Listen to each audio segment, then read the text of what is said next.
एक बाहिम्मत शख्स जिसका हाथ एक हादसे में चला गया, लेकिन वो अपनी जिंदगी की गाड़ी एक हाथ से चला रहा है और जिंदगी में कामयाबी के लिए दिन रात मेहनत भी कर रहा है। मुलाकात कीजिए फूड पांडा राइडर मोहम्मद फहद से। आप देख रहे हैं मेटा न्यूज़ और मैं हूं अंजार अहमद।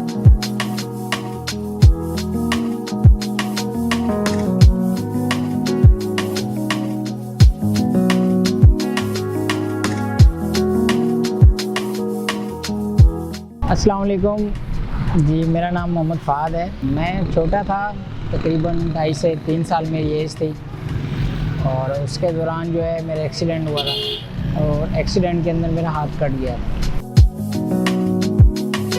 हादसे के बाद तो कुछ ऐसा ही लगता था, क्योंकि लोग यही बात बोलते थे कि मिसाल के तौर पे भाई इसका एक हाथ नहीं है तो ये क्या काम करेगा या क्या करेगा। और मुझे ख़ुद को भी जो है महसूस होता था कि मैं लोगों को देखता था कि उनके 2 हाथ हैं और वो काम कर रहे हैं, मतलब बाइक वगैरह भी चलाते थे। तो उन्हें देखकर मुझे जो है काफ़ी अजीब सा महसूस होता था, अजीब फील होता था। मैंने अपने वालिद साहब से रिक्वेस्ट की थी। मैंने उन्हें बोला कि अब्बू मुझे भी बाइक सीखनी है ना। एक नया जैसे एक इंसान को जोश होता है, ऐसा ही जोश था मेरे अंदर भी बाइक सीखने का।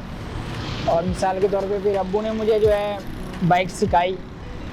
उसके बाद मैंने जो है स्कूल के लिए अब्बू ने मुझे नई बाइक भी दिलवाई। मैं स्कूल पढ़ने जाता था बाइक के ऊपर।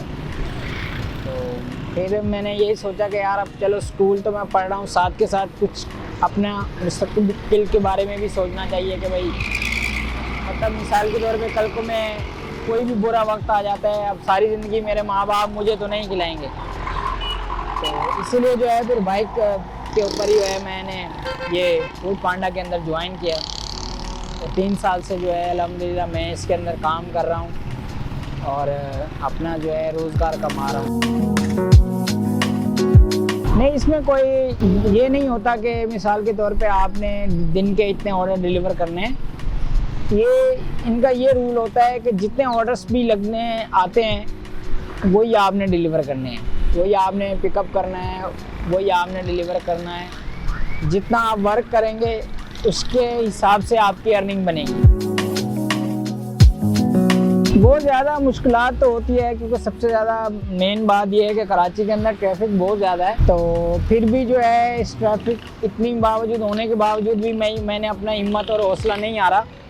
मैंने ये नहीं देखा कि मिसाल के तौर पे भी इतनी ट्रैफिक है तो मैं इसे कंट्रोल कर पाऊँगा या नहीं कर पाऊँगा। तो फिर भी मैंने अपनी मेहनत से है, मुशक्क़त से है, जितनी भी मुश्किलात है उसका सामना किया है और सामना करते आ रहा हूँ।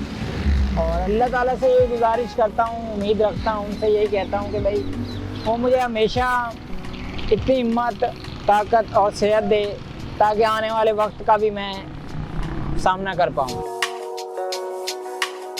उनसे मेरी यही गुजारिश है। मैं अक्सर मतलब ऑर्डर डिलीवर करने जाता हूँ तो काफ़ी कस्टमर हैं तो मुझे देखकर वो खुश होते हैं और फ़ख्र महसूस करते हैं और बोलते हैं कि मिसाल के तौर पे यार आपको देखा हमें अच्छा लगा, आप एक हाथ से काम कर रहे हैं, बाइक चला रहे हैं और बड़ा मुश्किल है एक हाथ से बाइक को मैनेज करना। तो हमें यार बड़ी खुशी हुई आपसे मिलकर, आपसे देखकर। मेरा नौजवान बेटा है घर में बैठा हुआ है और ये नहीं कि मेरे खर्चे पर जो है वो अयाशी कर रहा है, काम नहीं करता। तो मेरी दिल की ख्वाहिश यही है कि अल्लाह ताला मुझे आप जैसा बेटा अता करे कि जिसके अंदर इतना हौसला, जज्बा और हिम्मत होनी चाहिए कि वो मेरे साथ मिल के काम करे, ताकि मुझे भी फ़ख्र हो कि मेरा आप जैसा बेटा है। दिन ब दिन इस मुआशरे में जो है महंगाई का जो है सबसे ज़्यादा ज़ोर है। दिन ब दिन हर चीज़ महंगी होती जा रही है। तो कोशिश तो कर रहे हैं यार कि इस वक्त और हालात से लड़ें, तो लेकिन महंगाई ने इतनी कमर तोड़ दी है कि यकीन करें कि बस अल्लाह ताला ये है जो मदद करने वाला है, बाकी इंसान किसी पे कोई उम्मीद नहीं है।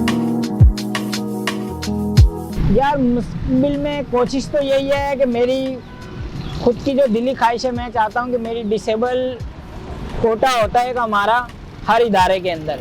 मेरी कोशिश यही है कि मैं किसी डिसेबल कोटे के अंदर अप्लाई करूं और अल्लाह ताला मेरी मदद करे और मेरी कहीं जॉब लग जाए। अगर मिसाल के तौर पे जॉब नहीं लगती तो कोशिश यही है कि कोई खुद का कारोबार करना चाहता हूँ। उसके लिए मेहनत कर रहा हूँ, अल्लाह ताला है मदद करने वाला है। इंशाल्लाह अगर अल्लाह ने चाहा तो ज़रूर करेंगे।